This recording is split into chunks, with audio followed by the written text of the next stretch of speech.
Good morning and welcome to City Club Missoula's April Forum, our annual State of the Community, which we are recording.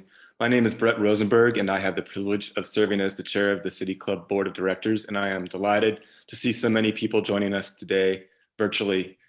City Club's mission is to bring people together to inform and inspire them on issues vital to the community through public forums that encourage the discussion of new ideas and the free exchange of thought. We have a deep commitment to civility and civil discourse, and when we often discuss very controversial issues, it behooves us to keep everything just very polite. Before I introduce our moderator, some thank yous are in order. As always, thanks to the University of Montana and Alex Karklins for keeping the Zoom train rolling and for making these virtual forums possible. Also, thanks to the Missoula Community Access Television, which tapes our forums as part of the media assistance grants to nonprofit organizations. MCAT serves our community on cable channels 189 and 190. You can also find videos of past City Club Missoula forums by clicking on the video button on our website, cityclubmissoula.com. Thanks to our sponsors, including our executive level sponsors. In addition to the university, those are Blackfoot Communications and First Security Bank. We also like to highlight some other sponsors every month. So today we want to recognize the law firm Boone Carlberg, the City of Missoula, and the Missoula Housing Authority. We're grateful to our very diverse sponsors, and we invite you to join them by going to our website, cityclubmissoula.com. And of course, thanks to our board of directors and our administrator, Eric Legbold. City Club Missoula would also like to acknowledge that we are in the Aboriginal territories of the Salish and Kalispel people, some of whom are present with us today at our forum. Today, we honor the path they have always shown us in caring for this place and for the generations to come. Today's panel will be moderated by Jill Valley. Jill is the Assistant News Director and Anchor at KPAX, where she started in 1992. She grew up in Spokane and graduated from Washington State University with a degree in communications. Jill has been honored as Montana Broadcaster of the Year 7 times and has received similar awards for writing, feature reporting, and hard news. Jill will introduce our panel, and I will see you all at the break once the panelists have finished their presentations, and you'll then have the opportunity to ask panelists questions. Over to you, Jill. All right, thank you so much. So excited to be here. I love City Club. It's called, this discussion we're having, Missoula Renewed, Life on the Other Side of the Pandemic. I sure hope that that is where we are heading, because it has been quite a year. And I think that it has challenged every aspect of our lives. It has impacted all of us in so many different ways, financially, physically, emotionally. I know we're exhausted over some things that we have to do. I know we're worried about our kids, but you know, somebody said this at the beginning of the pandemic, and I still think it's true. You know, we're not all in the same boat, but we're all in the same storm, and still hoping that we are now emerging from this. But, you know, of course, it's going to take a community to kind of regroup after all we've experienced. So we're going to talk all about that today, and it's exciting because we've got some fantastic panelists for us, and I'm going to introduce them, and then after that, they'll have 10 minutes to kind of give their thoughts, and then we'll take Q&A from all of you out there watching on this virtual event. So our first panelist is Dave Strohmaier. Excited to have him here. He and his wife Gretchen have called Missoula home since 1997. He currently serves as the chair of the county commissioners. He is also on the Transportation Policy Coordinating Committee. He's been a city council member. He also worked for 18 years with the Bureau of Land Management and the U.S. Forest Service, 13 years in the private sector as a public historian, specializing in environmental and Native American history. He has degrees from, Seattle Pacific, Yale, University of Montana, and is the author of several books. So we are excited to have Dave here with us. And we'll be hearing from him in just a few minutes. Also, Seth Bodnar, of course, we know him to be the president of the University of Montana. In fact, the 19th president. Before he came to join us here in Missoula, he was a senior executive at GE. He also served as the faculty at West Point, where he taught economics. Graduated first in his class from West Point, has the Rhodes and Truman scholarships under his belt, a couple of master's degrees from the University of Oxford, and he served in the 101st Airborne Division, Special Forces, Green Beret. So if stuff goes south for us here today, we know who to call on to get us back under control. And we have Mayor John Engen. He is our 50th mayor. He's been the longest serving mayor. He's a Missoula native. Some of his accomplishments range from comprehensive planning efforts to make sure Missoula is compact and sustainable, taking a real hard look at housing affordability and our environment, working with the University of Montana to work on those issues affecting our community and hoping that everyone has a fair shake to make it happen here in Missoula. Plus, he's a volunteer auctioneer, so maybe he can share with us his cadence later on if we run out of questions. But we're so happy to have all three of you here. And we're going to start with Dave Strohmaier. You have 10 minutes to kind of give us your thoughts as to how Missoula did and what's to come as we emerge from this pandemic. Well, thanks, Jill, and hello, Missoula County. And also thanks to Mayor Engen and President Bodnar for joining me today in this virtual environment. I want to apologize up front if my voice starts to leave. I am in isolation as we speak, awaiting COVID test results. So I will try to forge on here, and thanks for the opportunity of being able to join you. So as some of you out there have heard me say before and are probably sick of hearing me say it, I want to emphasize that whether you live in the city of Missoula or live outside the city limits, we are all residents of Missoula County, all 2,600 square miles of it. And as we think about the future, let's never forget that the cultural landscape of our county extends back in time to the receding waters of glacial Lake Missoula. Now, put a pin in that just for a second. This past year has challenged our entire community in really profound ways that none of us saw coming. Many of us, probably many of you listening here today, grew up hearing stories from grandparents or parents of living through the Great Depression or World War II, of rationing and collective sacrifice. And while we've experienced moments of national trauma since then, many of those experiences have been from the comfort of our armchairs, lacking the visceral shared experience of the pandemic that we are still in. We've all lived it and breathed it. Over the past year, we've borne witness to injustice and inequity in our society, even right here in Missoula County. We've been separated from loved ones in assisted living facilities, and in some cases, unable to hold their hands until the light has nearly departed from their eyes. None of us, and I want to repeat, absolutely none of us have gone unscathed. COVID-19 in Missoula County has brought out the best of folks. It's also regrettably brought out some of the absolute worst, and there is no way for us to sugarcoat that. As difficult as it is, we've got to hold both of these realities, I believe, simultaneously. We absolutely must root out the callousness, indifference, bigotry, and hate, both personal and systemic, in our community. But let's also take time to recognize and celebrate the selflessness, the beauty, the generosity of so many, all in recognition that life is a fragile gift and that we have a choice to embrace that life and to do so in a spirit of abundance rather than scarcity. Ladies and gentlemen, today on this day in April, I believe the state of our community is strong, but it is oh so fragile. Through it all, I'm optimistic and I'm forever grateful to everyone in our community who stepped up during this past year to care for one another. It's been an absolute joy, and I might add a hell of a lot of fun working with Commissioner Slotnick and Vero, whose energy and optimism and creativity is a daily inspiration to me and many others. To date, Missoula County has spent upwards of $20 million addressing the pandemic and associated impacts.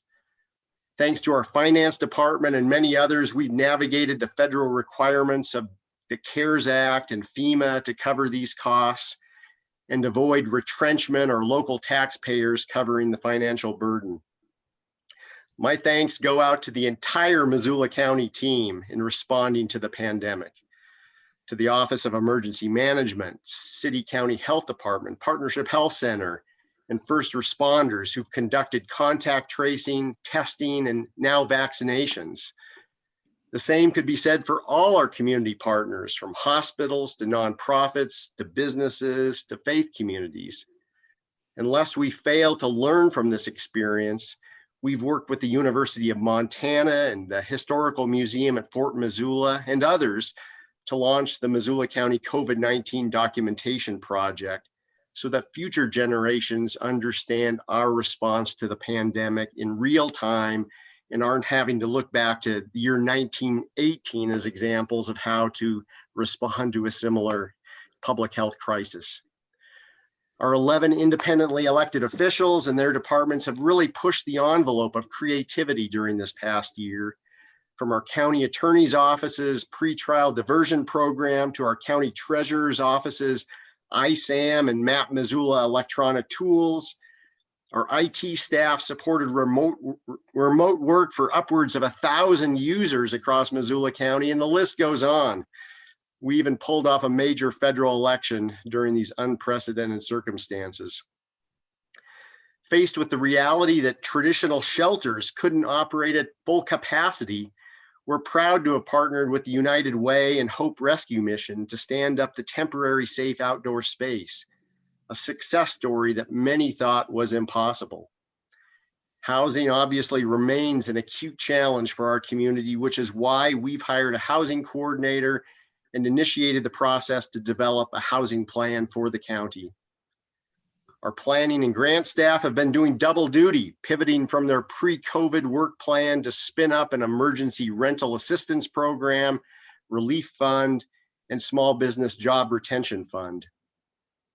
And then there's the Swatup-Kane Neighborhoods Master Plan and Build Grant implementation, updating our zoning code, launching a food policy advisory board, planning for the future of parks and open space, and figuring out how to coexist with fire on the landscape. Climate change has not abated, and neither has our commitment as Missoula County to mitigate and adapt to this global crisis and emergency through our 100% clean electricity goal, the Climate Ready Missoula Plan, and solarizing county facilities. Because we didn't just hit the pause button during the pandemic, we're now ready to hit the accelerator as we round this bend. I can't wait to see you later this year at our rejuvenated fairgrounds, the groundbreaking of the Rocky Mountain Exploration Center, where rumor has it Jerry Marks will be beginning his second 50-year tour of duty with Missoula County, and the opening of our flagship public library. Finally, we believe that at least part of the light at the end of this pandemic tunnel might very well be, and you guessed it, a passenger train. Last year, Missoula County spearheaded an effort to establish the first passenger rail authority in state history, which came to fruition in November when 12 counties from Sanders to Webo executed a joint resolution to establish the authority. The bigger story, though, I believe, extends well beyond rail.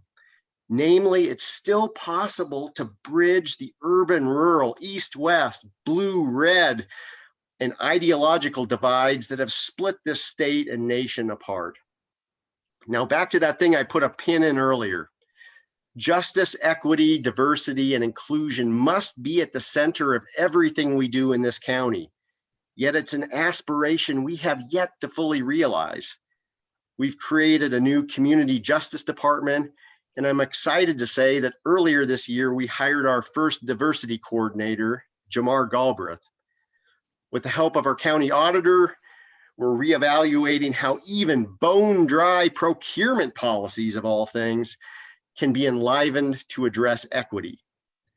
Before I wrap up, I'd like to share just a short 1-minute video produced by Sarah Bell with our communications team, focusing on our strong collaboration with the Confederated Salish and Kootenai tribes, and remembering that this place has a rich and deep heritage that it carries into the future and extends back into deep time. Alex, is that something you could spin up for us?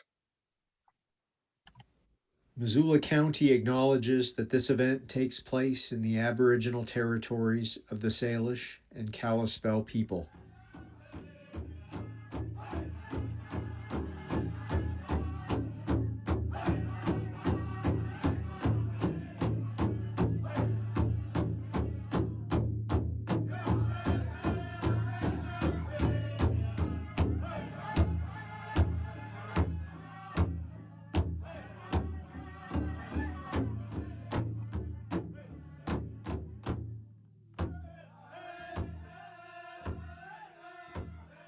We'll be dedicating this room here shortly to honor our strong and lasting relationship with the tribes.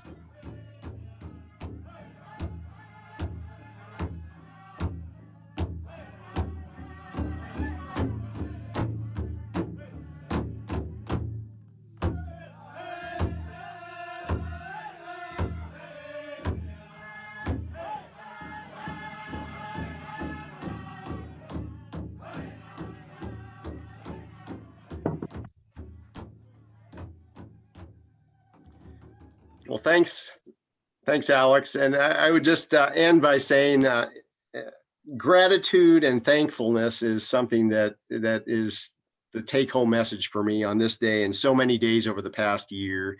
So in that spirit of gratitude and thanks, I really want to recognize at this time the many years of service that Ellen Leahy has provided to the City County Health Department, and also welcome Deshane Barnett as he assumes the health director role shortly.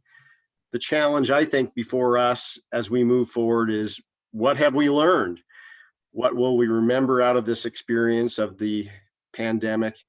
And how can we become more resilient and caring as a community into the future? Thank you. All right. Thank you so much, Dave. Fingers crossed that you have a negative test result in the COVID. I'm not sure if any of us are going to escape that inevitability. All right. Thank you for your thoughts. Next up, we have Seth Bodnar, again, the president of the University of Montana. He has 10 minutes to give us his thoughts on the past year. Thanks, Jill. And thanks everybody for joining today. Of course, I want to thank Commissioner Strohmaier and Mayor Engen. It's always great to see them and see all of you. This is one of my favorite events of the year, and I can't wait to see you all in person together at the 2022 State of the Community meeting. So, as Commissioner Strohmaier mentioned, I think it would be putting it mildly to say this past year has been a difficult one for all of us. In fact, I've shared that this has been no doubt the most challenging period in my life as a leader. That includes deployments to combat zones where you're getting shot at. There's simply no playbook out there for running a university or a community, for that matter, in the midst of a pandemic. And every day has brought new and unexpected challenges. But while this has been a difficult time, it's also been the most inspiring time in my career. Over the past year, I've been amazed, I've been humbled how our faculty, our staff, how our students have risen to tackle the challenges of this pandemic. And I'm so proud of the way our family has stepped up in a spirit of partnership with our community. From our amazing faculty in our School of Public and Community Health Sciences and their close collaboration with public health officials. I want to add my congratulations and thanks to Ellen Leahy and her team, as well as at the state level. And to our researchers in UM's Genomics Corps and the thousands of COVID-19 tests they've processed from around the state. In fact, the UM lab continues to be one of the only labs identifying and analyzing new COVID-19 variants in our state. And of course, our incredible and energetic pharmacy team. To date, UM's partnered with Missoula City County Health to administer over 13,000 COVID-19 vaccinations in our community, and we'll be administering thousands more over the weeks ahead. And that lending hand, of course, has been reciprocated, and we are so grateful for the way that the entire Missoula community has frankly been there to help our students and our university when we've needed it most, and for that we are deeply, deeply grateful. Now, the theme of this year's State of the Community, I think, is really appropriate: Missoula Renewed. If you look up the word renewal, you can see multiple definitions, and one of them says, quote, replacing something that is worn out, run down, or broken. Now, if we're being honest, there are some who've associated maybe some of those terms with U of M over the past decade, and I understand that. But the word renewal also means the action of extending a period of validity. And I know that everyone here today shares a commitment to protect what is not just valid, but vital. And that is access to a robust, high quality public education for the sons and daughters of Montana for decades to come. So, over the past years, we've been dealing with the monumental challenges that this pandemic has presented. As Commissioner Strohmaier said, we haven't hit pause on our strategic thinking. We've also been, spending a lot of time thinking about what our institution needs to look like on the other side of all this. In fact, last May, I tasked a 20-member committee, created what we called a university to design team. And their job was to research national trends and look at the emerging landscape of higher education. And the question at the heart of this work was simple. What do future students in our community need from UM? What should a flagship of the future look like? So they spent the better part of the pandemic quietly poring over research, articles, consulting experts about what a modern university should look like and what future students will demand from us. Now, as we conducted this research, we learned that UM already fits the bill in many ways. Faculty expertise, a beautiful campus, a vibrant student experience and community. But as we consider the world our students are entering upon graduation, we recognize it's dynamic, it's complex, and if the last year's taught us anything, it's showed us that the world changes quickly. So the question becomes for us, how do we prepare our students to succeed? Of course, in their first job right out of school, but also to ensure that they're well equipped to adapt, to innovate, to succeed in that fifth or sixth job out of school, perhaps in that proverbial job that doesn't even exist yet today. And the good news is that employers and our society are actually calling even more strongly today for students who are equipped with the knowledge and competencies that are really the hallmarks of a UM education. Critical thinking, problem solving, communication, teamwork, innovation. And so we're working to build upon that strength, while also taking steps at the same time to expand experiential and work-based learning opportunities. So our students have the specific skills and experiences that are in demand from employers right now. So actually, over the past year, we recently launched a new initiative called Elevate U that is intended to do just that. And the goal is to ensure that every single student at UM across every major has significant, starting from day one, when they join us at orientation, significant career readiness training, internships, opportunities to earn industry recognized credentials, networking help, resume help, and that's built into their UM education. And that also means expanding community partnerships with local employers. A great example is our partnership with local company ATG. And to date, we've talked about this program in the past, but more than 100 graduates are employed with ATG after enrolling in a 12-week training program taught in partnership with this fantastic local tech company. Now, historically in higher ed, there's been a heated debate about what's most important, career-specific training or a broad-based liberal arts education. Now, we see that actually as a false dichotomy. We believe that our students need to be both broadly educated and specifically skilled. And I'm confident that as we move forward, this is something that's going to set UM apart from other universities. UM graduates are going to have both the job-specific skills employers are looking for today and the core foundational competencies needed to live a fulfilling life in a rapidly changing world. And that vision for a UM education, one that nurtures in our students broad capabilities and the ability to adapt, paired together with career-specific skills, it's a message that's resonating. We're actually seeing tremendous student interest from prospective students in Montana and across the country. In fact, the number of students who've applied and been admitted to our four-year campus for next fall is up, around 50% versus previous years. Now, there's still a lot of uncertainty in the air. As students and families are navigating their college decision during a pandemic, they can't visit campuses, and we don't know how they're going to make these decisions. But so we don't know what the fall's entering class will look like. But what we do know is that we're really excited about this growth in student interest that we're seeing in our university this spring. Now, any process of renewal involves change, and that always comes with difficult decisions. And as a public institution that's funded by taxpayers and our students' precious tuition dollars, a key responsibility for us is to assess and adapt how we allocate our resources. And so many of you are likely aware we're currently working on that at U of M. And as we do so, the top priority is our students' needs. That is our responsibility as the stewards of this institution. So, we've been doing some preliminary budget planning for the years ahead, and we're taking into account the trends of the past decade and changes we've seen in the areas of study that students are choosing, both here at UM and nationally.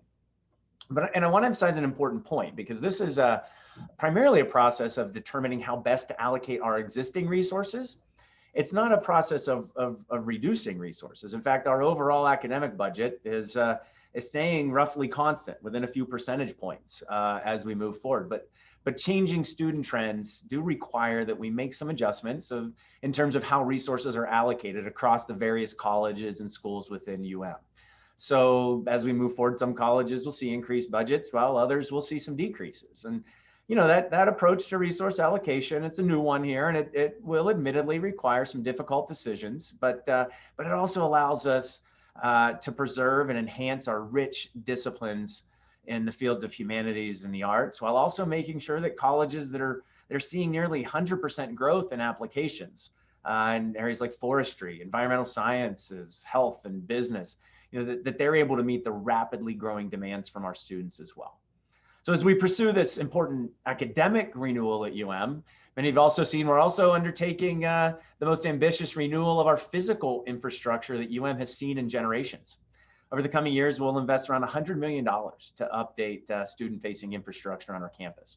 Now, these are resources we secured just prior to the pandemic by refinancing our debt and issuing bonds that are specifically for infrastructure improvement only. And later this year, we'll break ground on a new dining facility positioned right on the Oval. This state-of-the-art place will be a hub for students to eat, but also study and socialize in a setting that enhances the beauty of our campus.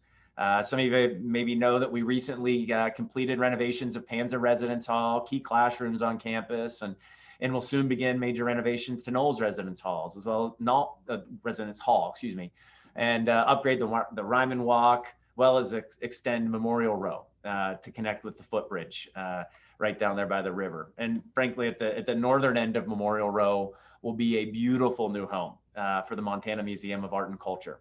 It'll be open to both students and the community, right on that border between campus and community. And it was made possible by the generosity of Terry and Pat Payne, and as well as other generous community leaders. And then some of you may know that among the really important infrastructure upgrades, we're also currently working with the legislature to construct a new building for our world-renowned College of Forestry and Conservation. Building is going to be constructed almost entirely out of Montana timber, a cutting edge and environmentally friendly material called cross-laminated timber. And this will provide our fastest growing college the added classroom and lab space needed to keep up with the demand from really around the entire world for the offerings like our #1 wildlife biology program, ecosystem and conservation sciences, forest management, just tremendous programs in that college. So a lot going on. And while this has been a difficult year for all of us, it has also been a really inspiring one. And the renewal taking place at UM, I think, should provide the Missoula community, our amazing alumni base, and as well as future Grizzlies, with a rekindled hope that our best days are in fact ahead of us. In that spirit of renewal, I want to ask everyone that's joining us today to, renew your commitment to this university in heart and in practice. The work of transformation is difficult, and the task was never promised as an easy route with full consensus or always glowing reviews. In fact, most days it's the opposite of that.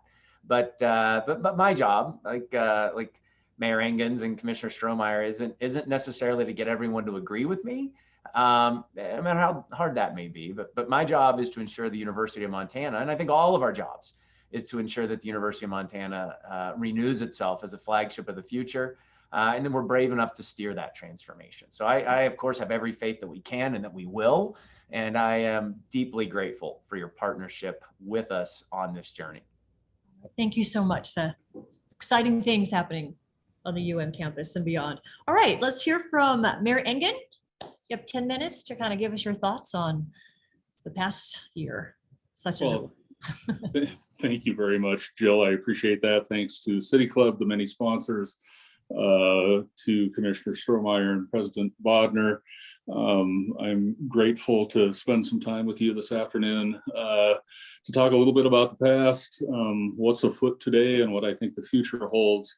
And I think it's important that we acknowledge the last year in just human terms. There has been tremendous pain and suffering in our community, in the state, nation, and around the world.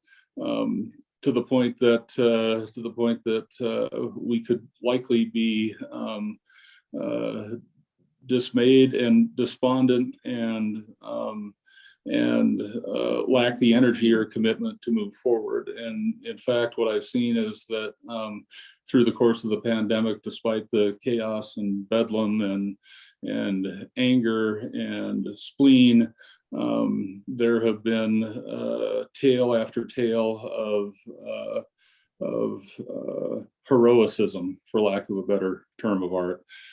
People standing up and stepping out, putting themselves at risk so that others might be safe, and doing so relentlessly over and over again.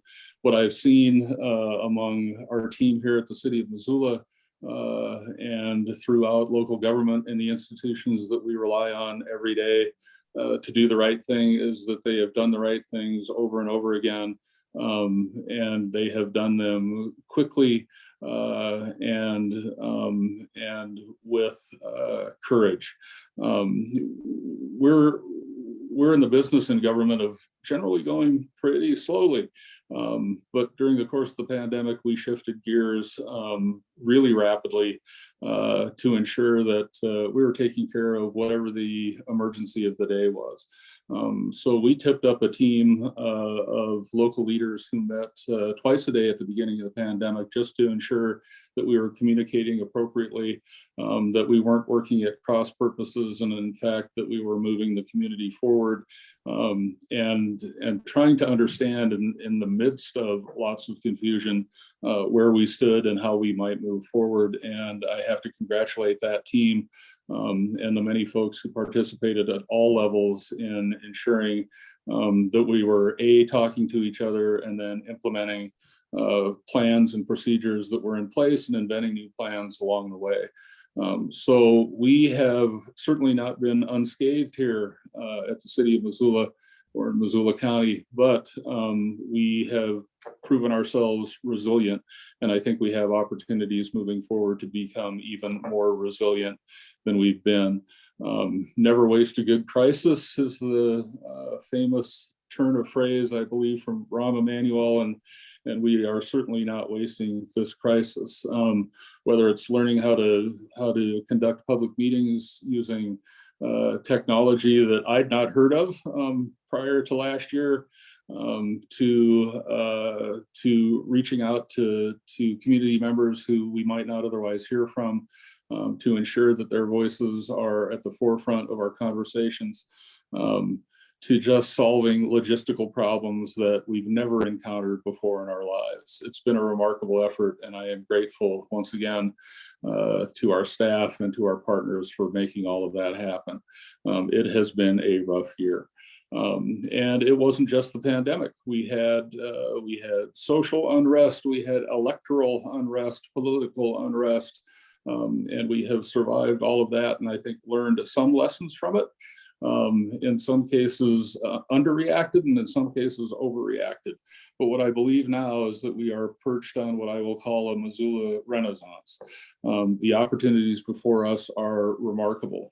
And for me, they start with the basics. The City of Missoula is in the business of delivering the services every day that people rely on to live their daily lives, to conduct business, to enjoy themselves, to live healthily and productively.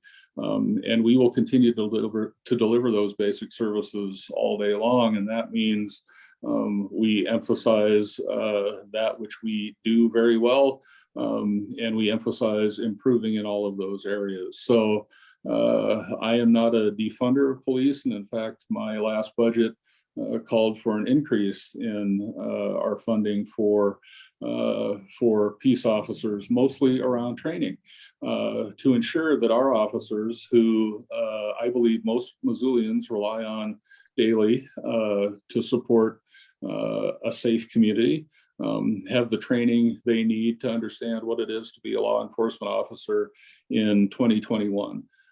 For me, that's de-escalation in critical situations. It's understanding mental illness. It's our ability to respond compassionately in crisis.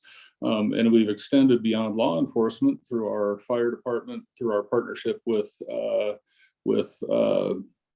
Partnership Health Center to tip up a mobile crisis unit, recognizing that not only in the pandemic, but pre and post pandemic, there are folks with mental health issues that are going untreated. They're falling through the cracks. And more, we're recognizing that the federal government has stepped away from that, as has the state. And local governments are having to create the infrastructure around that social safety net, and providing those services that once were the domain of those other government entities. More and more, we believe that that we have to step up and create infrastructure that has never been our bailiwick before. So we're, as someone once said, we're flying the plane while assembling it, and it requires lots of flexibility and creativity, but we're getting there, and in the process, we're making lives better.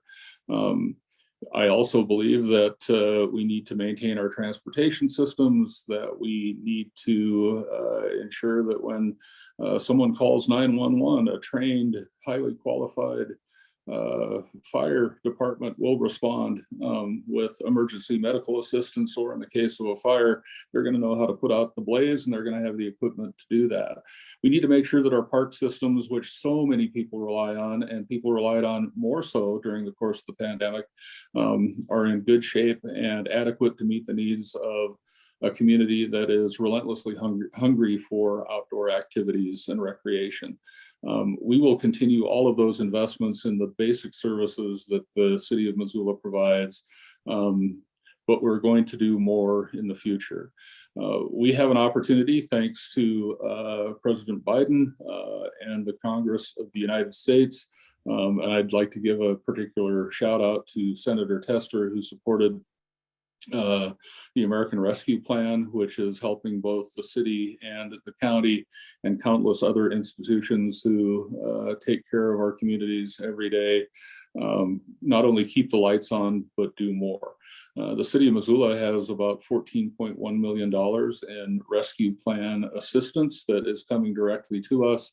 And we believe that that allows us to do a number of things. Not only will it allow us to hold property taxes flat moving forward over the course of the next couple of years, which I think gives relief to many, but it also allows us to provide support and offer innovative programs around, again, that mental health crisis response, homelessness, and addressing the housing crisis. And the housing crisis does not just affect folks today who are unhoused. It affects young people who are just starting out, who would like to build some equity in a home. It affects workers who are having trouble making ends meet, finding a rental unit that is somewhere approximate to their place of business.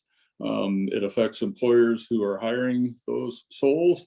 It affects companies who want to bring business here and provide great employment opportunities. It affects the University of Montana, and so much. So housing continues to be likely the highest priority of the City of Missoula. And we have been in the business of addressing the housing crisis now, well, certainly during the course of my tenure here in this office, but really pretty dramatically over the course of the last 5 years. We have a housing policy in place that is thoughtful and cutting edge. Last year, we created a housing trust fund to ensure that we're in a position to really begin to address the housing shortage from soup to nuts. And it really is a function of inventory. We're investing in land so that we can partner with the private sector and the nonprofit sector to produce more housing that is affordable and decent. And in doing so, we believe that we can continue to maintain Missoula as a great place to live. A lot of people want to live in Missoula, Montana, and there's a reason for that. It is a place where people can still have a sense of place. They have all of the amenities that are available in a metro area, but we still have a little bit of a small town vibe here, and that delicate balance is something that we work relentlessly to maintain. So our hope here is that not only through the funds provided by the rescue plan, but really through these partnerships. When Commissioner Strohmaier says that the City of Missoula is part of Missoula County, it is enormously refreshing. And that partnership that we have with Missoula County is as strong as it's ever been. And the acknowledgement that we are working together and in this together is a big deal and a change. And between the two of us, along with our friends at the University of Montana and other institutions, I believe that Missoula is poised to be a remarkable place to live for everyone. And I will emphasize everyone. That question of equity is critical, and it's something that's certainly been in our plans for a long time, but I think we're redoubling our efforts around ensuring, again, from soup to nuts, that we are addressing inequity in our community and ensuring that the place is the greatest place it can be for the most people. And I must be at about time, Jill. I think so. Could you see me kind of, getting all twittery? Just kidding. All right, I'm going to ask my first question, and it could be for the mayor or Dave Strohmaier. I think a lot of people learned a lot about our health department and the city's power and Ellen's power and the whole board, what they can do in a pandemic. And now the legislature is taking a look at a bill to change that, to maybe erode some of their automatic power. What's your reaction to that? Is that a good idea? Or I know you've probably heard from a lot of different people curious as to how these mandates and these directives could just be unilaterally applied to a certain county. And I think that's kind of where this legislation came from, people frustrated with that. But what are your thoughts if that passes? I'm happy to start, and I will say that we're in the business of continuous improvement, right? And so there's little that we do in local government that is perfect, and we're always trying to strike something closer to that notion of perfection. Public health is a serious matter, and we've seen how serious it is over the course of the last year. And we've also seen that it can be highly politicized for all sorts of reasons, some of which I think are ridiculous and nefarious. What we have tried to do here through communication really early on is ensure that the power vested in the health department through statute is also tempered by communication and conversations with elected officials. So between Dave's colleagues, Seth and his colleagues at the University of Montana, and other community leaders who began communication early on in this pandemic, those decisions from the health department did not happen in a vacuum. They were largely collaborative. Those decisions were based on both scientific fact and evidence that was before us at the time, as well as a sense of community need and the idiosyncrasies of a place like Missoula. And so we were in the business of trying to strike that balance. Fundamentally, I think that elected officials are ultimately accountable.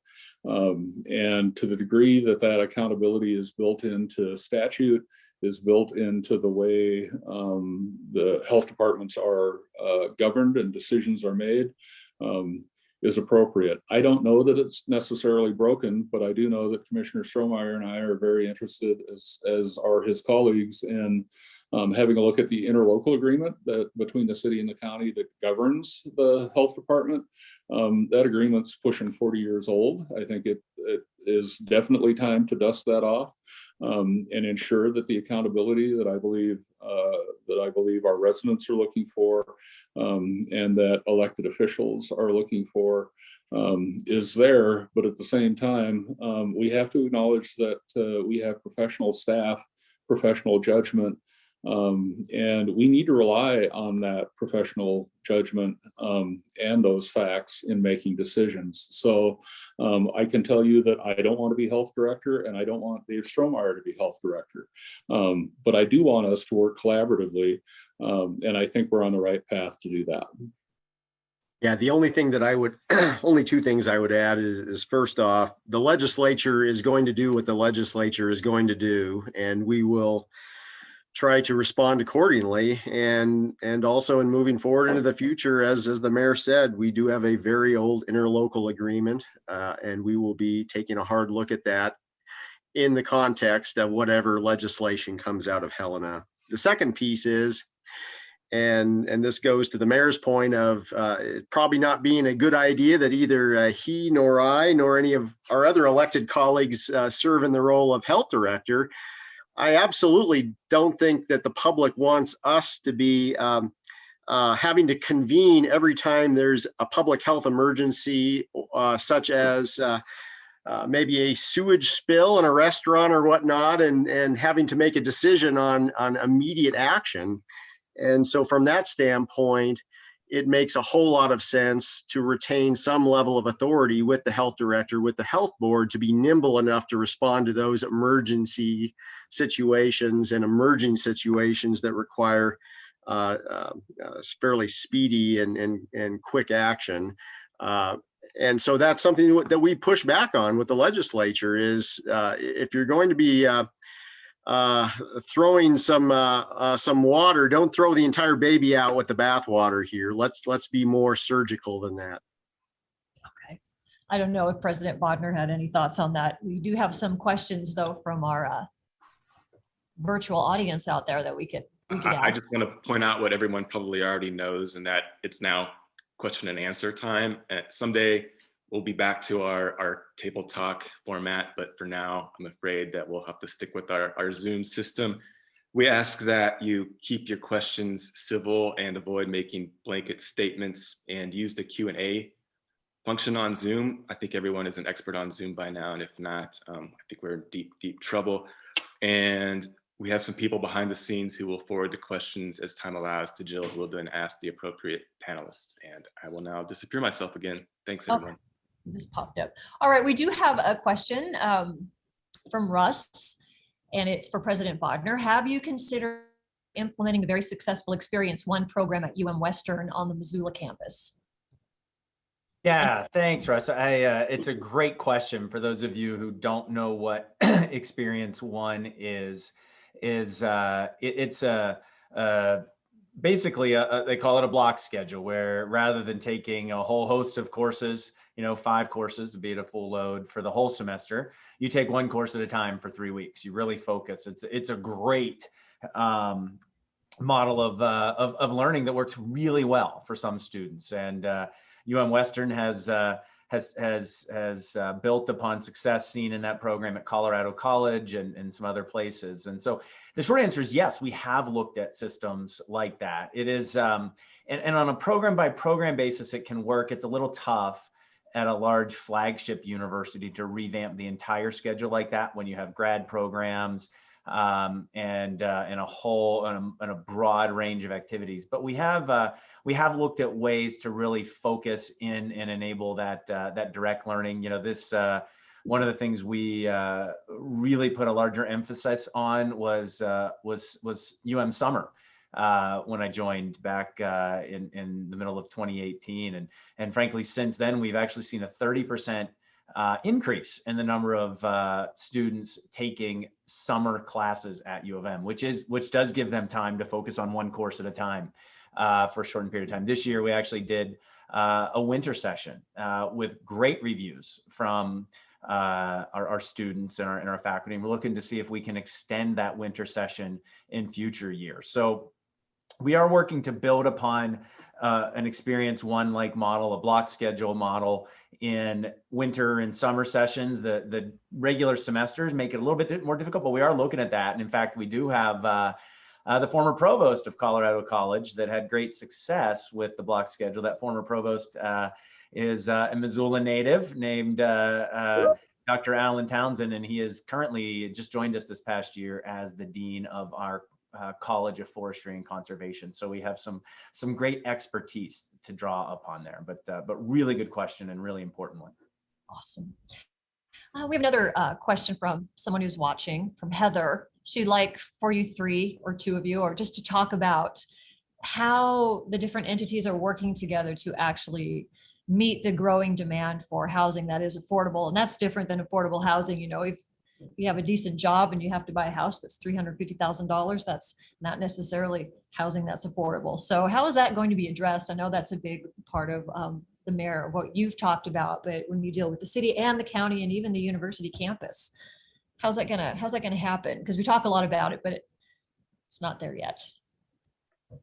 Well, so we are actually in the business of implementing our housing policy, which is, as the MBAs say, robust. So our housing policy addresses not only inventory issues for very low income individuals, but really we're emphasizing housing for working families. We will likely, through a partnership that we've developed with local development group, what will likely be the largest affordable housing project in the state of Montana, and that's housing for ownership.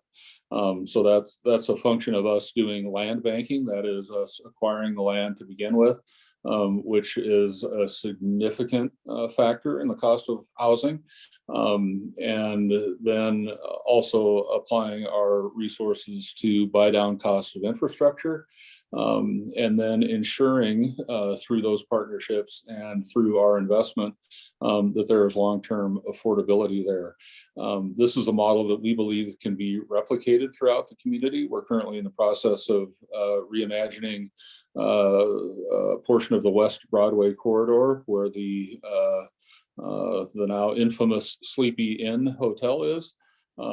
We own, the City of Missoula owns a number of properties there, as well as the Sleepy Inn. And when that facility is no longer necessary for non-congregate shelter, we believe that there are remarkable opportunities, again, for that public-private partnership that really buys down the cost of housing, and ensures that housing has some affordability over the long haul. And that's really what goes missing in a market like ours today, is that without sorting inventory and somehow controlling the inflation around housing, we can buy affordability one day and have it go out the door the next. So we're creating tools and programs that allow us to maintain that affordability over time.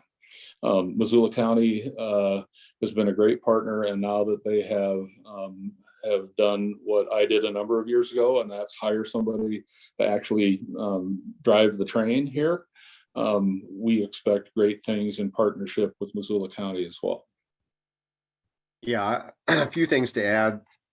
As the mayor mentioned, we did just bring on a housing coordinator, and we'll be following up and actually are in the process of doing some strategic planning related to housing across the county outside of the city of Missoula. Something else that I mentioned earlier in my opening remarks was the build grant area on the west edge of Missoula, the Swatupkane plan area. This is going to be a growing part of our community and will be a receiving zone for many folks. And I think it's just a super plan that's been put together in terms of mapping out a vision that will include housing types of a variety to embrace our entire community, and not just housing, but also commercial and industrial development. Also, the Trinity project that will be having groundbreaking here in the not too distant future out by our detention facility will provide low-income housing, permanently supportive housing for some of our most vulnerable in the community.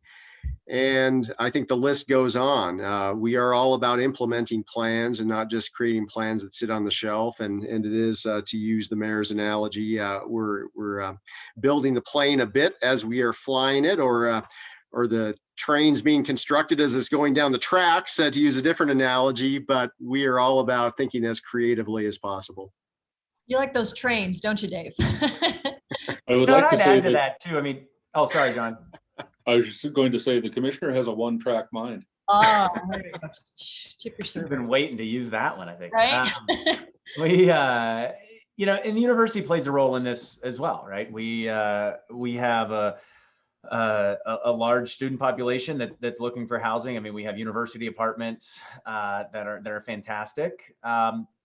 Frankly, some of our on-campus infrastructure is in need of an upgrade, though, and that's what we've been working on. You know, we're not going to be you see some campuses across the country building luxury amenities, lazy rivers, things like that. I've told people you won't see that at U of M.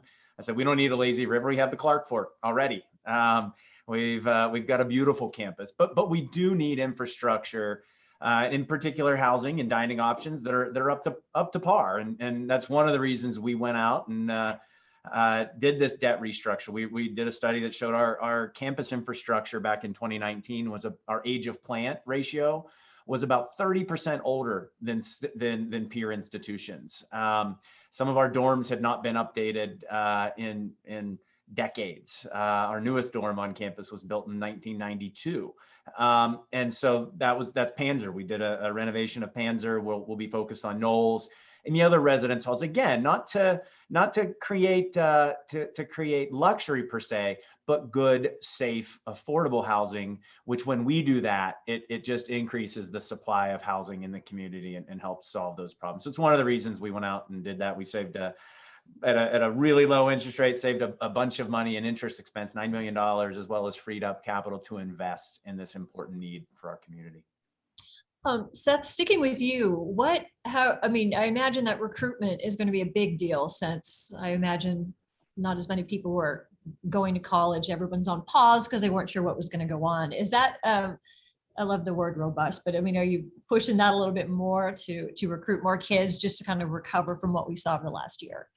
Pushing the return or okay. Yeah. I mean, so yes, last fall was a tough year. In fact, I think the president of the American Council of Education called it a catastrophic year for higher education. We saw nationwide 13% fewer students go from high school to college than in previous years. We saw just this massive exodus, which is obviously a problem financially for universities, but more importantly, those students who take a year off, we all know 1 year turns into 2, turns into 3, and they may never get back on. So we've put a really strong effort. As many of you know, we've been in a multi-year effort to really fix some of our recruiting and admissions infrastructure. 2016 to 2017 to 2018, this university was in an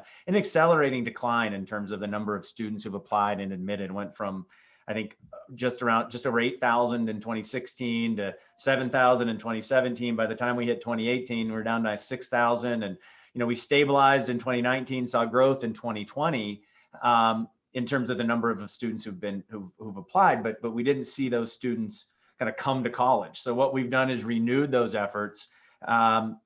And are seeing good promise in this, but I think people there's still about a lot of uncertainty in the air, and so I fact, I stopped a tour on campus today, talking to 5 families and their students, and talking about how we're thinking about the fall, how optimistic we are about that return to, the in-person learning, the dynamism that makes this campus so special. And the fact that, at U of M in the fall of 2021, we're not calling it a return to normal, because if we're doing everything in the fall of 2021 the same way we did it in the fall of 2019, that means we haven't learned anything. We haven't found ways to incorporate technology more effectively into the learning process. And our faculty have been amazing in their ability to adapt, and in ways they're going to incorporate technology with the best of technology with the unique in-person and vibrant campus experience here to return to a normal that is better than we were before. Thank you. We have another question from an anonymous attendee. How will your public organizations work together to bring new business to Missoula County? Successful businesses help increase individual incomes, which are generally lower here. We know a lot of companies have rebounded. We know a lot of local companies are really struggling in this, but what's the next step in developing a more economically sound Missoula, especially coming out from a pandemic like this?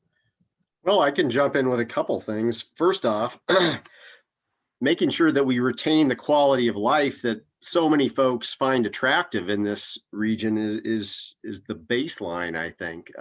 We've seen over the course of the pandemic, this is a very desirable place for many folks to relocate to. So we would be, I think, going in the wrong direction if we sacrificed any of those underlying values that make this such an attractive place to live.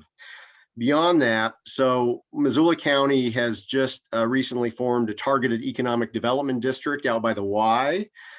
This is a tax increment finance district, and I will say TIF actually does work and has done great things for the city of Missoula and also Missoula County. We're looking forward to being able to use dollars generated out of that tax increment finance district to plow back into infrastructure in the Y area for existing and future businesses and commercial enterprises. This has been super successful out at the Bodnar Mill site in Bodnar and Milltown. We're seeing Yellowstone, which many folks have probably watched, the TV series Yellowstone, produced right here in Missoula County, out in the Bodnar area. And the film industry is taking a hard look at our community. And we have been lobbying at the legislature to make sure that legislation that relates to incentivizing the film industry of doing work here in the state of Montana is adopted. And in our very own development park here in Missoula County, there are opportunities to expand that. From a land use standpoint, we are in Missoula County revamping as we speak our very antiquated zoning code, which I think will go a long ways towards offering opportunities for mixed use and really a more modern approach to land use that I think will attract and help support businesses. And we're working hard within that regulatory framework as well to make it as easy as possible without sacrificing the public good to do business in Missoula. But what we're finding, Jill, is that there's a tremendous bullishness for Missoula, both from folks who have been doing business here for a long time and folks who are looking at the community as a place to relocate. There are a number of examples of businesses that are relocating from even from the Rocky Mountain West because of the quality of life here, because of the nature of the workforce, because of the University of Montana and the education that students there are receiving. I think as we look at the three sort of critical corridors for commerce, if you look at downtown Missoula, there's tremendous activity going on in downtown Missoula today, and I anticipate that will continue. There are both public and private projects, including the reconstruction of the Higgins Avenue Bridge, which goes to quality of life and transportation. I think we'll see a lot of redevelopment along the Russell Street corridor now that that transportation project has been completed, and we're seeing some of that already today. And as we look at the Reserve Street corridor, North Reserve, Scott Street, we're going to see a lot of activity there as well. And in some cases, that's a function of public investment in transportation. In some cases, public investment in other infrastructure. And in areas where we both have urban renewal districts, as well as opportunity zone, we're seeing investment interests that I don't think we would otherwise necessarily have seen. And in a world where malls are going belly up, we're going to see a 110,000 square foot Shields sporting goods store at Southgate Mall, which I think will drive a tremendous amount of audience and activity out there. And they're there in no small part because of the investments we've made in infrastructure along that Brooks corridor between Brooks and Reserve. We, through our economic partnership, of which Missoula County and University of Montana and City of Missoula and many others are members, we just had a conversation at our last board meeting about the nature of the economy from folks largely in the private sector. What lenders are telling us is that the bank vaults are full. That lending is robust and that those folks are bullish. I believe that our entertainment sector, which has been I think key in downtown Missoula in particular, is coming back, as are restaurants and bars. It's been really tough for those folks, but there's a lot of appetite, and provided that we can reopen those facilities safely, I think we'll see a lot of employment and opportunity there as well. Jill, I just want to jump in. I know Seth probably has some great thoughts, but just to underscore that, the economic vitality and recovery and renewal in Missoula County has everything to do with emerging from the public health crisis. So as folks are thinking that we're seeing that light at the end of the tunnel, let us not let our guard down. And of course, I'm saying this from being in isolation today myself, having who knows what at this point. But if we want to activate our full economy to its potential, and that includes the arts and entertainment industry, we have got to get through this pandemic. So I would encourage everyone to be cognizant of that and aware of that. I'd just add, look, this is, an exciting time. I mean, the university plays a key role in this. We really see ourselves as we should be, as the human capital development engine for the state of Montana and for the Missoula community in particular. And we typically think of that in terms of, well, the graduates we produce go right into jobs, and that's important. We're continually adapting our curricula and our offerings to meet employer needs for those 2- and 4-year degrees. But we're really expanding in 3 additional ways in terms of how we partner with employers, current employers, and people looking to bring in new jobs. And one of those is through joint training programs. I've mentioned the program we did jointly with ATG. As many of you know, Tom Sturgis. Tom, I spoke in, I believe it was November, maybe late 18, and said, hey, I've got a potentially to grow a bunch of jobs here in Missoula. Can we partner on a training program? And in the span of 3 months, we had a joint training program stood up, and now more than 150 people into jobs that already mostly had college degrees, but needed some retraining, some reskilling, some upskilling, and fueling the growth of that company here in our community.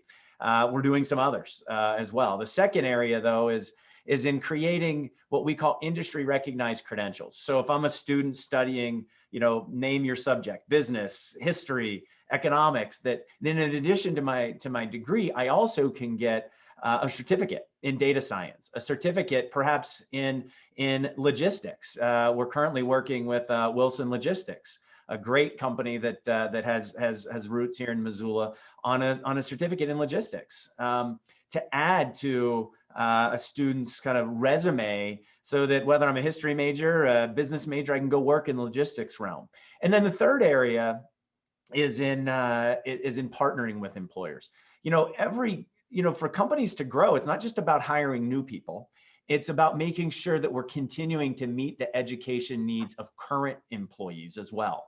And so there's some important partnership efforts that we've launched with employers to really be that education partner, not just to bring new employees in, but to help, upskill and help provide new learning for the current employee base to help that company grow even further. Thank you. So we have another anonymous question, which I thought was pretty interesting too. He asked, the ability to be self-critical or self-reflective is essential to good leadership. What do you think your biggest need is in that area? So I guess I would ask each of you, like, what do you think you or the city or the county or the school did right?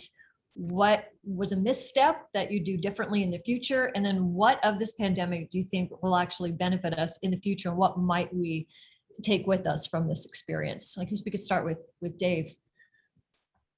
Put you on the spot. Yeah, well, in reverse order there, one of the things that, and of course, we're always looking for silver linings, and in many cases it would have been much better had we figured out some of these silver linings without the hard experience to come with it. But one of the things we've discovered over the past year is opportunities for enhanced public engagement. So the pandemic has forced us to do things like we are doing right here today, looking at each other through computer screens.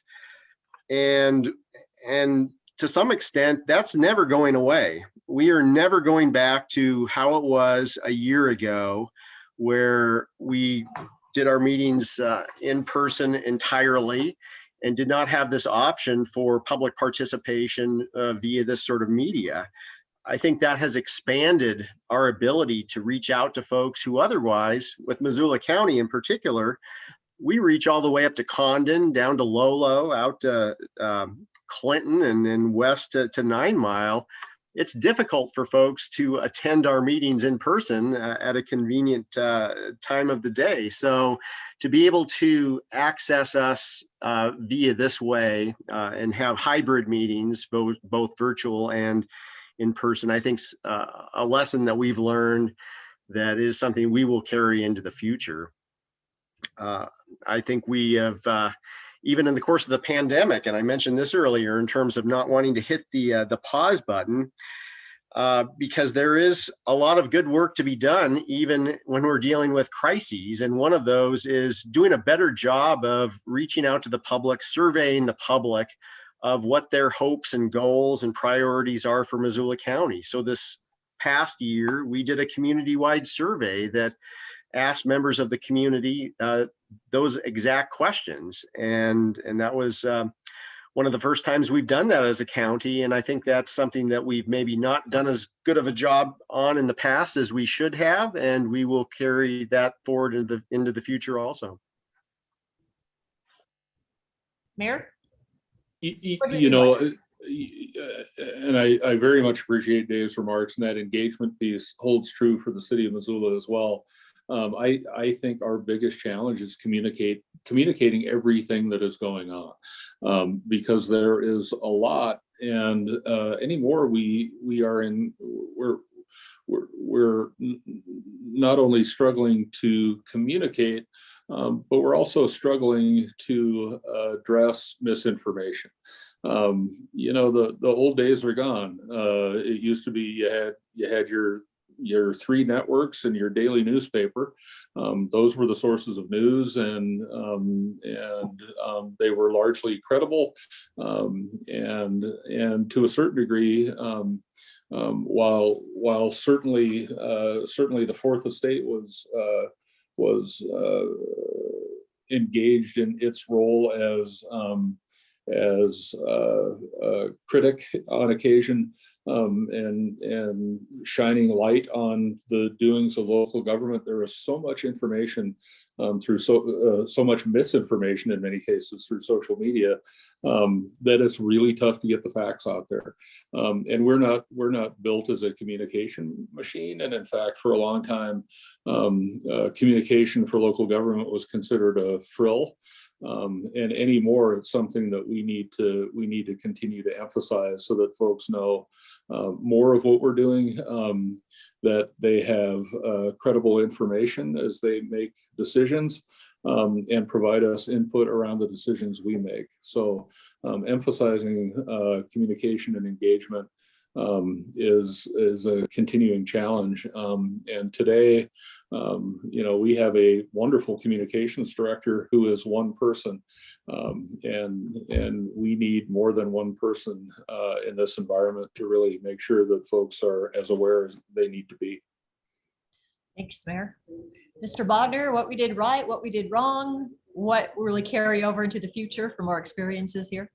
Yeah, I think it's echoes a lot of what both Dave and John have talked about. I think the universities are obviously institutions of learning, but one of the things I think we have to ask ourselves: are we learning organizations? In other words, are we doing well enough at continually asking ourselves, how can we adapt? How can and should we change what we're doing? As we entered this pandemic, I think you have to ask yourself the question coming out of it, does a 300-person lecture really makes even sense to do in person anymore?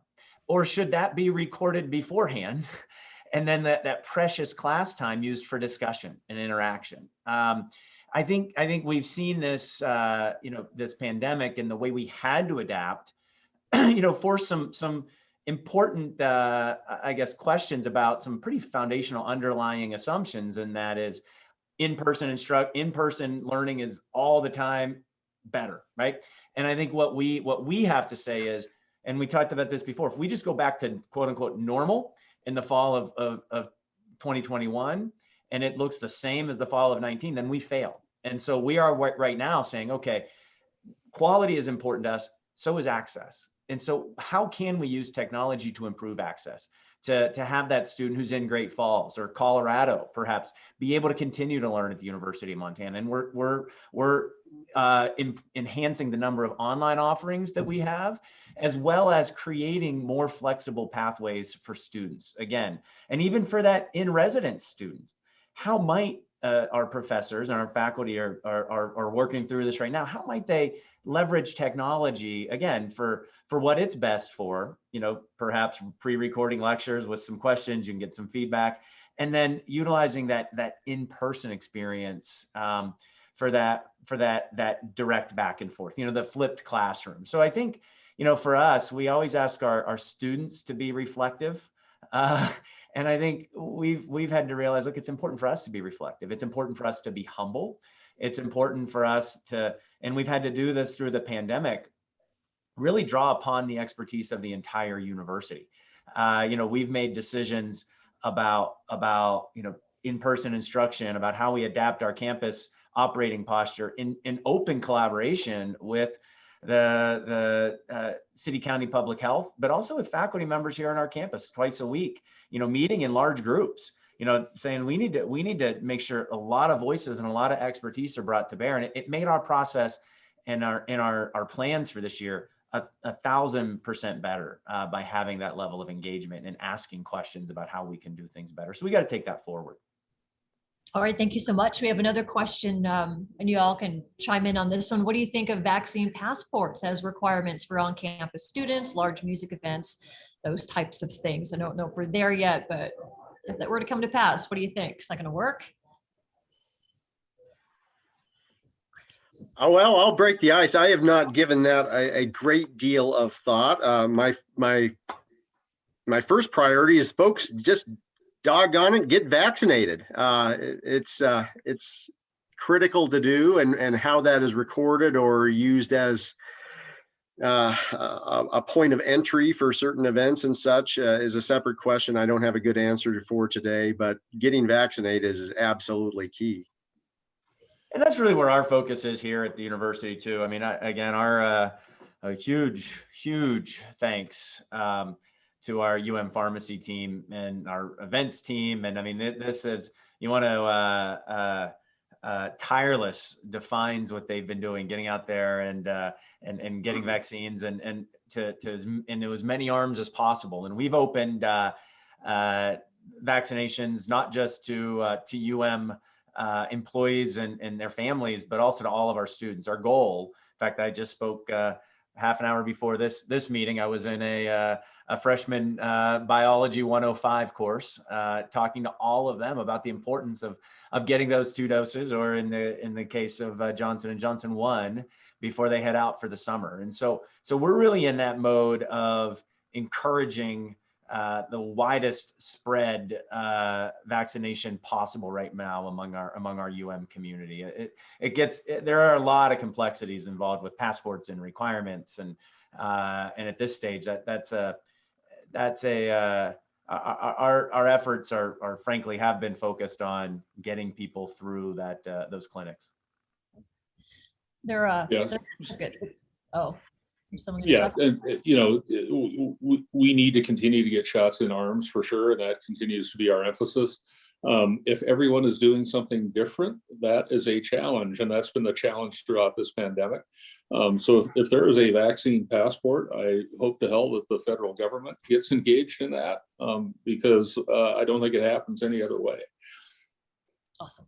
So talking about that, I was reading some article, Michigan, Florida, Minnesota, Massachusetts, they have huge surges with this UK variant. So as we talk about the future, are we getting ahead of ourselves? This is something we sort of need to look at because other states are now starting to have more and more sick folks. Are we still having to take it very careful as we move forward? Yes. Well, absolutely. Yeah. And I think if it's related to the passport question, yeah, at the federal level, that is probably the appropriate level of government for such a notion to be implemented. But beyond that, yeah, we are not out of the woods yet by a long shot. Yeah, and I think that, we're at the university. We have a coronavirus response team that still meets every single day, and they have public health, representatives from the city county public health on there, and we're excited and optimistic about the fall. Many of you have seen we're planning optimistically for full stadiums in the fall, for example. But many of you know that this past Saturday we had a game at Washington Grizzly Stadium, and frankly, public health guidelines would have allowed for a higher capacity in the stadium than we chose to take with this first go round.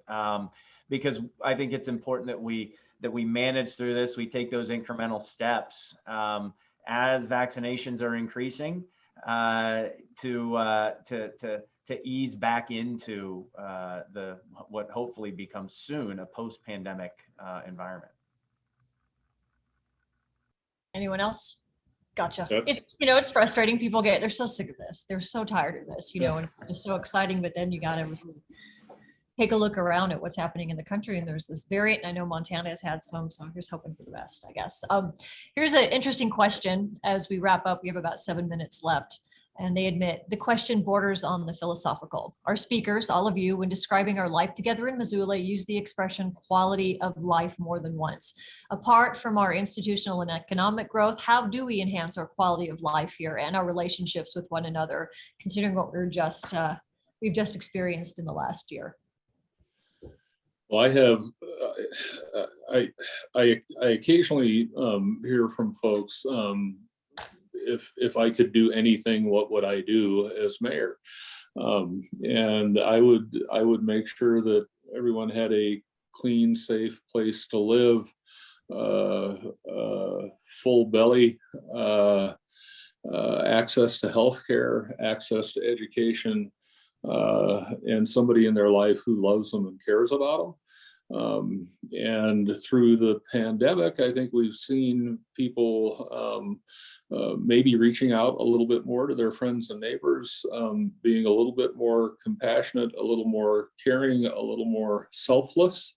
And I think quality of life, in addition to the built environment and the programming and everything we do to, we hope, make lives easier for most Missoulians, we have to remember that there are folks for whom quality of life is largely dependent on the kindness and compassion of others. And it's been a tough year for lots of folks. And if we can just be a little more patient, a little more compassionate, a little more decent to one another, that can make all the difference in the world as well. All of the organizations that do the work of making lives whole for folks with limited resources, support those organizations. I can't imagine Missoula without Meals on Wheels or the Food Bank or the Poverello or the Salvation Army, or you name the countless organizations that provide support to families and individuals who just struggle. And if we can work collectively to temper those struggles, we lift each one of us up. And maybe I'll Yeah. jump in to give the last word to Commissioner Strohmaier. But you know, I talked about the university design team's work over the past year, and one of the things we worked a lot on with that group is how do we succinctly articulate the vision of this university. We have a mission statement, but the vision statement we talked a lot about and that they articulated was that the University of Montana will be a flagship for the future, fostering inclusive prosperity and democracy and creating new knowledge and ways of learning. And I really want to underscore those words. And John talks about this a lot: inclusive prosperity. You know, higher education has always been about that social contract here in this country, that everybody ought to have access to a high quality, affordable education that gives them a path to a better life. Social mobility being a key part of what we do, and that's what we're focused on here. Is not just those traditional aid students, but for people not just from all walks of life, but at all stages of life, that are robust. High quality, to use John's word, robust. He said an MBA word, I'm just going to call it John's. But a high quality education that gives people those opportunities to reach their full potential. That's what we're focused on, and I think that leads to quality of life in this community. For again, that's inclusive, and that's, I think, a key role of a public institution of higher education. Yeah, that's all good stuff. For me, it boils down to an ethic of care, caring for one another, caring for our natural environment and the communities in which we live. The Clark Fork River is no longer an open dumping ground. It's an amenity and a piece of this community that we have embraced. We no longer have teepee burners polluting the air in the Missoula Valley. We've come a long ways, and that's part of quality of life. We're working on cleaning up the Smurfett Stone Superfund site.